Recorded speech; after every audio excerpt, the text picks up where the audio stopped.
नमस्कार, world fame news में आपका स्वागत है। मैं हूं आपके साथ देव कुमार। सुप्रीम कोर्ट ने कल पत्रकार अर्नब को जमानत देकर राज्य सरकार और पुलिस द्वारा मीडिया की स्वतंत्रता का गला घोटने से बचा लिया। सुप्रीम कोर्ट ने न्याय की नई परिभाषा लिख दी और बता दिया कि आप कितने भी ताकतवर हैं, पर कानून से बड़ा और ताकतवर देश में कोई नहीं है। सुप्रीम कोर्ट ने अर्नब की जमानत पर सुनवाई करते हुए महाराष्ट्र राज्य की सरकार को नसीहत देते हुए कहा कि आप भले ही किसी की विचारधारा से इत्तेफाक न रखें, पर किसी की स्वतंत्रता छीनने का अधिकार आपको नहीं है। सुप्रीम कोर्ट ने 9 नवंबर को बॉम्बे हाई कोर्ट द्वारा अर्नब की अंतरिम जमानत याचिका खारिज करने को भी त्रुटिपूर्ण बताया। सुप्रीम कोर्ट ने व्यक्तिगत स्वतंत्रता को अहम बताते हुए आत्महत्या के लिए प्रेरित के मामले में रिपब्लिक टीवी के प्रधान संपादक अर्नब गोस्वामी को तत्काल रिहा करने का आदेश दिया है। मामले की सुनवाई करते हुए कोर्ट ने कहा था कि अगर हम इस मामले में हस्तक्षेप नहीं करेंगे तो विनाश के रास्ते पर चलेंगे। कोर्ट ने कहा कि अगर राज्य सरकारें किसी को निशाना बनाएं तो उन्हें यह महसूस होना चाहिए कि हम उनकी हिफाजत करेंगे। इसके साथ ही शीर्ष कोर्ट ने बॉम्बे हाई कोर्ट द्वारा अर्नब को अंतिम जमानत न देने के निर्णय को भी गलत बताया। Justice D.Y.. चंद्रचूड़ और जस्टिस इंदिरा बनर्जी की अवकाश पीठ ने दिन भर चली सुनवाई के बाद अर्नब और इस मामले में 2 अन्य आरोपियों को अंतरिम जमानत पर रिहा करने का आदेश कल दिया। पीठ ने कहा था कि राज्य को पता होना चाहिए कि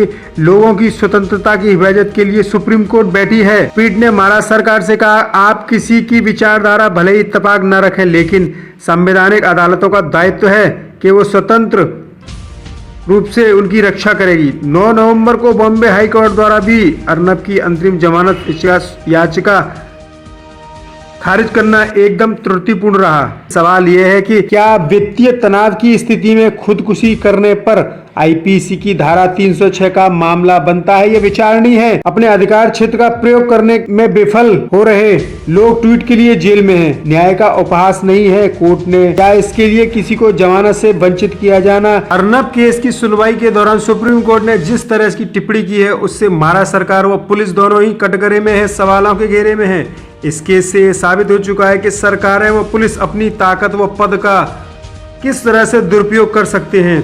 अब मीडिया की पत्रकारों की स्वतंत्रता व सुरक्षा के लिए एक कानून बनना अनिवार्य है ताकि मीडिया बिना डरे, बिना किसी दबाव में अपना काम कर सके।